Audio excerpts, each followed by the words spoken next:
¿Alguna vez fuiste o necesitaste de testigos que sostuvieran la verdad aún en momentos de adversidad y que se mantuvieran firmes y triunfantes para aclarar toda situación? Acompáñanos en este programa que vamos a hablar de dos testigos que a través de los tiempos se mantuvieron firmes, leales, como principios de Dios. Querido Dios, nuevamente gracias porque podemos estar aquí en este momento, encontrarnos para poder estudiar de la Biblia, Señor. Dirígenos y acompáñanos en el nombre de Jesús. Amén. Amén. Bueno, vamos a seguir con esta temática tan importante en donde estamos profundizando conocimientos en la palabra de Dios. Es el mejor método que tenés para conocerlo a Dios, es el de profundizar su palabra. Por eso es que nosotros te ofrecemos desde aquí también la posibilidad de hacerlo, escribiéndonos al numerito que aparece en pantalla para poder llevarte el material que necesites para seguir conociendo de estos y otros temas más que también harán a tu vida. Vamos a hablar ahora de algo importante. Hay un texto que es una promesa de Dios que está en Isaías capítulo 40 versículo 8, haciendo referencia a la palabra de Dios. Dice: la hierba se seca, la flor se cae, pero la palabra de nuestro Dios permanece para siempre.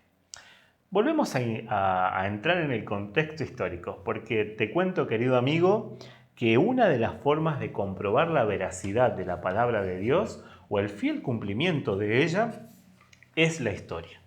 A través del historicismo nosotros podemos descubrir cuán prolijo fue Dios al cumplimiento de lo que su palabra dice. En tiempo, formas, acontecimientos, naciones, reinos, pueblos fueron cumpliéndose tal cual Dios lo establecía en su palabra.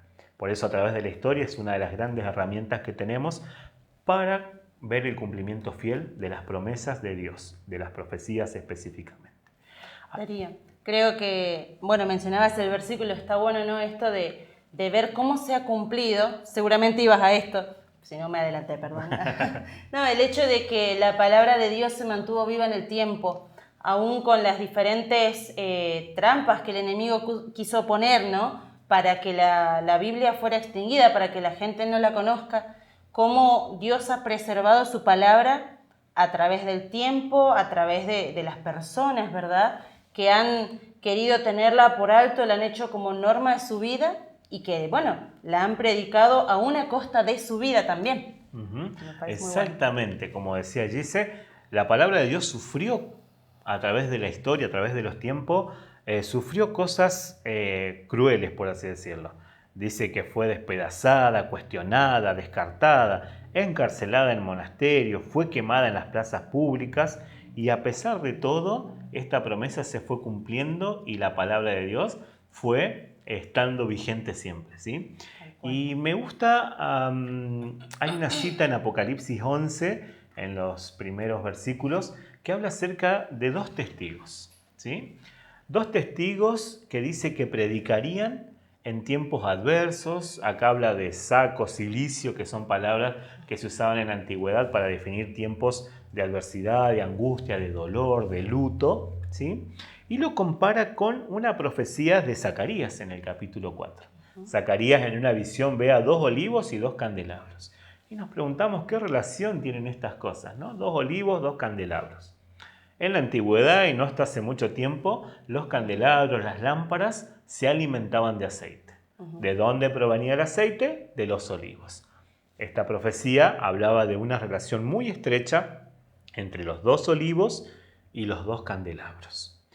Si lo unimos a lo que el salmista escribió acerca de la palabra de Dios, Salmo 119, 105, dice: lámpara es a mis pies tu palabra, una luz en el camino. Esta lámpara, que es comparada a la palabra de Dios, es alimentada por aceite. En la Biblia, el aceite simbólicamente representa al Espíritu Santo. Una conexión muy importante y muy necesaria para que nosotros podamos entender estas escrituras.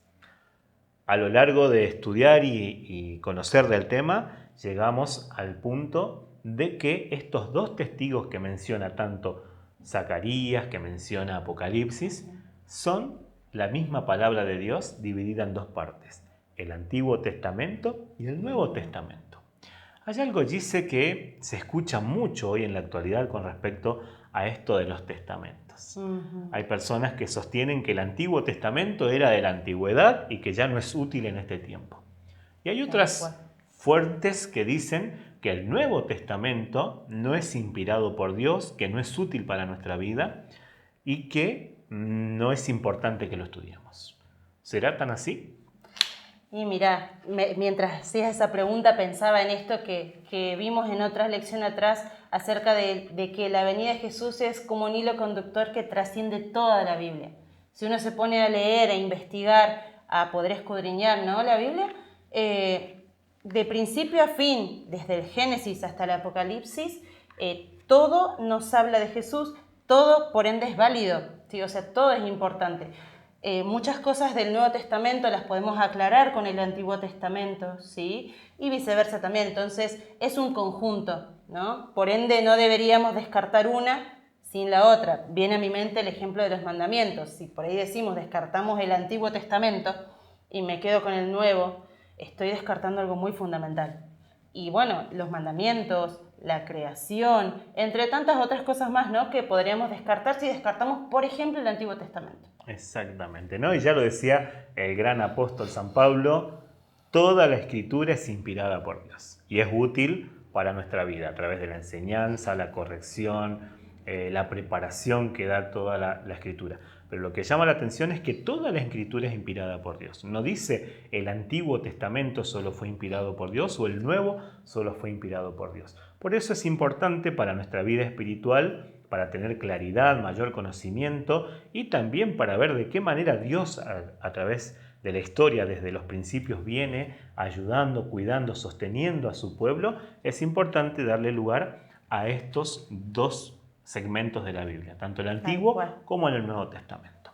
Ahora me hace pensar, ¿no?, hablando del tema de la Biblia, de cómo se ha mantenido en el tiempo, historia, la Revolución Francesa, ¿verdad?, que comienza el auge de la razón, ¿sí? Por ende, Dios, la Biblia se descartan. En cierto sentido, podríamos decir que el enemigo de Dios cumple su objetivo, ¿verdad?, de poder eliminar la palabra de Dios.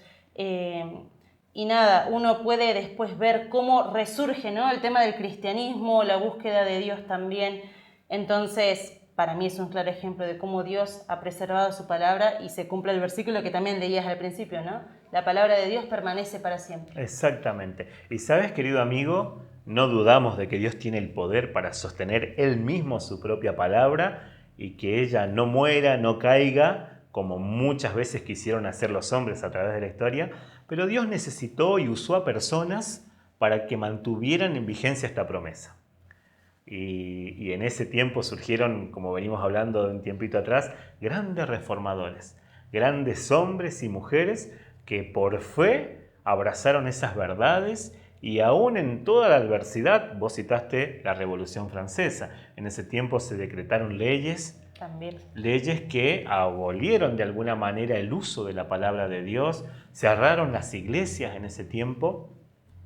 También cambiaron el día de descanso por otro día semanal para hacer otro tipo de cultos que no tenían culto de adoración a Dios, por ejemplo. Y en todo ese tiempo adverso, difícil, no sé si recuerdas, querido amigo, que la lección pasada hablamos de las profecías de Daniel 8:14, por ejemplo, profecías de tiempo, 2300 años una, 1260 años la otra, ¿sí? En ese tiempo de adversidad fue que sucedió este acontecimiento de la Revolución Francesa. En ese periodo, dice la Biblia en Apocalipsis, que estos dos testigos iban a morir. Y hubieron grandes hombres de valor, te los voy a nombrar porque me gusta nombrarlos. Hablamos de los valdenses, hablamos de Juan Hus, Jerónimo, Martín Lutero, Ulrico, Zwinglio, Juan Calvino, Juan y Carlos Wesley, como tantos otros más, que defendieron estas verdades, que a través del tiempo se mantuvieron fieles, firmes, muchos de ellos a costa de su vida, y no permitieron que la palabra de Dios desapareciera para siempre. Tal cual. Pienso ahora, ¿no?, en esto de cómo si no hubiera llegado, o sea, si no hubiera sobrevivido la palabra de Dios en ese tiempo, ¿no?, ¿qué sería de nosotros hoy? No tendríamos la esperanza de la venida de Jesús, otros tantos temas que son tan claves para nuestra vida, entenderlos, ¿no? Como el hecho del santuario, que lo vamos a estudiar en la próxima, que lo hemos estudiado o lo vamos a repasar en la próxima lección, ¿no? Sin embargo, cuán bueno es Dios, que en su providencia ha cuidado de su palabra para que hoy nosotros en nuestro tiempo podamos tener esas verdades que cambian nuestra vida. Porque si no, el enemigo hubiera erradicado todo, ¿sí? El hecho principalmente de la salvación por medio de Jesús, y entonces no tendremos esperanza. Pero bueno, Dios nos ama tanto y ama a la humanidad que ha preservado su palabra también. Exactamente. Y ya como para ir cerrando este programa, hablamos de 2 testigos, palabra de Dios, como hemos venido entendiendo, que parecieran que habían muerto. Y yo me imagino la situación en la que estaban aquellos fieles, obedientes y guardadores de la palabra de Dios, que a costa de sangre y un montón de situaciones la defendían, que vieran que se estaba muriendo y que podía quedar ahí y que no podía verse más ese tema, el sufrimiento que hubiera provocado, ¿no? Pero para sorpresa de ellos y para fortalecer la fe y la esperanza de ellos, dice que estos 2 testigos resucitan, ¿sí? Cuando parecía que todo estaba perdido, la palabra de Dios a través del tiempo vuelve a cobrar valor. Y allí es cuando estas grandes verdades que fueron pisoteadas por mucho tiempo, hablando acerca de la venida de Cristo, hablando del juicio, hablando de los mandamientos y cuantas otras verdades relevantes para el Hijo de Dios, fueron nuevamente ensalzadas. Se volvió a hablar de esos temas. Dios hizo ver que sin la palabra de Dios no se podía seguir. Te animamos a que lo busques en la Revolución Francesa, en su contexto histórico, de qué manera ellos pudieron ver que estas malas decisiones realmente fueron perjudiciales, ¿no? Entonces, qué importante es que nosotros, aunque veamos una sociedad que está muy alejada de la vida espiritual, a una sociedad que no le da valor a la Escritura, a la palabra de Dios, a una sociedad que dice esto sí, aquello no, esto me conviene, aquello no me conviene, esto dice blanco pero yo voy a hacer negro. Aunque veamos todo eso, la fidelidad y la defensa de la palabra de Dios es lo que verdaderamente nos va a mantener con vida y es lo que le va a dar también credibilidad a través de nuestro testimonio para que la palabra de Dios siga avanzando y llegando a cuantas personas más que aún no conocen eso. Tal cual. Bien, te animamos entonces a que realmente tomes la palabra de Dios como el manual de guía para tu vida. Que realmente estas grandes verdades que se sostienen a través de los tiempos y a través de la historia y que son tan vitales e importantes para nuestra vida hoy, sigan siendo el alimento de cada día, sigan siendo esas cosas que fortalecen tu vida y que dan ánimo de vivir cada día preparándose para un encuentro especial con Dios. Que el Señor te bendiga.